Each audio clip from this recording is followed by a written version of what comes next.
એક નાનકડું ગામ હતું.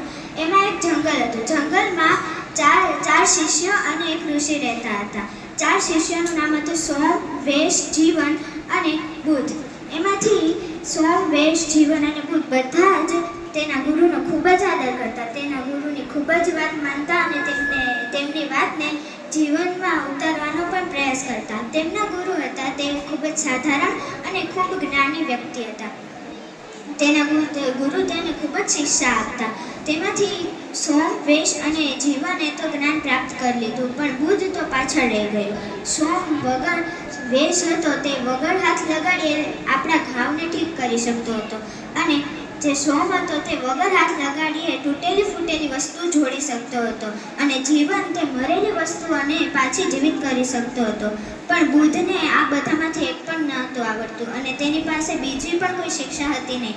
તેથી બધા તેની માથે હસતા, અને બુદ્ધને ક્યારેય ખરાબ નહોતું લાગતું, કારણ કે તે બધા તેના મિત્રો હતા.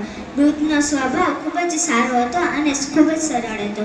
તેમના ગુરુ તેમને કહેતા કે આપણે ભલે જ્ઞાન પ્રાપ્ત કરીએ, પણ આપણે તેને જીવનમાં ઉતારવું અને તેનો સારી રીતે ઉપયોગ કરતા પણ આવડવો જોઈએ. એક દિવસ સોમ, વેશ અને જીવને બહાર જવાનું નક્કી કર્યું. એમાં જીવન બોલ્યો કે આપણે આ નાનકડું ગામ છે, તો અહીંયા રહેવાથી આપણી જ્ઞાનનો વિશેષ ઉપયોગ અથવા બરાબર રીતે ઉપયોગ નહીં થાય. તો વેશ બોલ્યો, તું સાચું કહે છે, અહીંયા રહેવાથી આપણી જે શિક્ષા છે તેનો સારી રીતના ઉપયોગ નહીં થાય. તો જે સોમ હતો તે બોલ્યો કે તો બુદ્ધનું આપણે શું કરીએ? તો વેશ બોલ્યો કે નહીં, એ તો ખૂબ જ મૂર્ખ અને નકામો છે, તેને આપણે લઈ જઈને શું કરીએ? તો જીવન બોલ્યો કે નહીં, આપણે તેને લઈ જવો જોઈએ, તે આપણો મિત્ર છે. તો બધા બહાર જવા નીકળ્યા. તો નીકળતાની પહેલાં તે તેના ગુરુ પાસે તેને મળવા ગયા. તો ગુરુએ તેને એક જ વાત કહી કે એ જીવનમાં જે ખૂબ જ સમજદાર વ્યક્તિ હોય તે વિચારી અને કામ કરે છે, અને જે મૂર્ખ વ્યક્તિ હોય છે તે વિચાર્યા વગર અને સમજ્યા વગર કામ કરે છે. બુદ્ધ અને બધા સાથે નીકળી પડ્યા, અને તે બહુ જ દૂર વયા ગયા, અને ત્યાં ખૂબ મોટી ટેકરી હતી, ત્યાં બધા ઊભા રહી ગયા. તેઓ વિશ્રામ કરવા ઊભા રહી ગયા.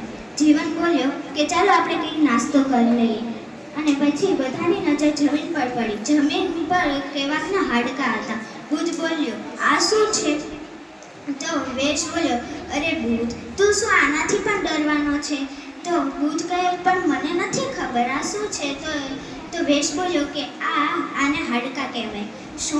સોમને હાડકાં પહેચાનવાની અને ખૂબ જ સારી રીતના શિક્ષા હતી. તો તે સોમ બોલ્યો કે આ તો સિંહના હાડકાં છે, મને પૂરેપૂરી ખાતરી છે કે આ સિંહના જ હાડકાં છે.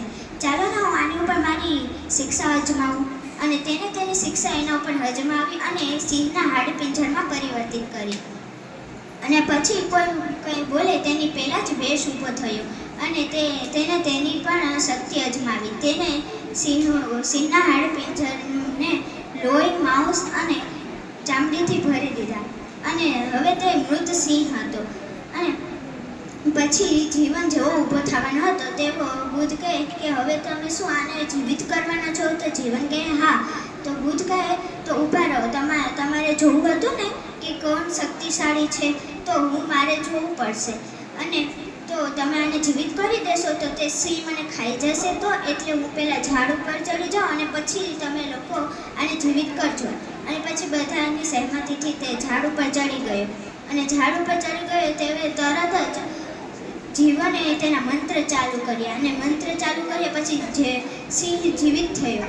અને જેવો સિંહ જીવિત થયો તે ભૂખ્યો હતો, તેથી તે ત્રણે પર ઝપટી પડ્યો, અને બુદ્ધ સિંહ જેવો ગયો તેવો બુદ્ધ નીચે ઉતર્યો. તો આ હતી બુદ્ધની સમજદારી. તો આ વાર્તા ઉપરથી આપણે એ શીખ મળે છે કે સમજદાર વ્યક્તિ હંમેશા કંઈ પણ કાર્ય કરતાં પહેલાં એકવાર વિચાર કરે છે. પણ આ બધા સમજદાર હતા છતાં પણ તેને જોશમાં હોશ ખોઈ બેઠા. એટલે તો બધા કહે છે કે જોશમાં હોશ ખોવો જોઈએ નહીં. Thank you.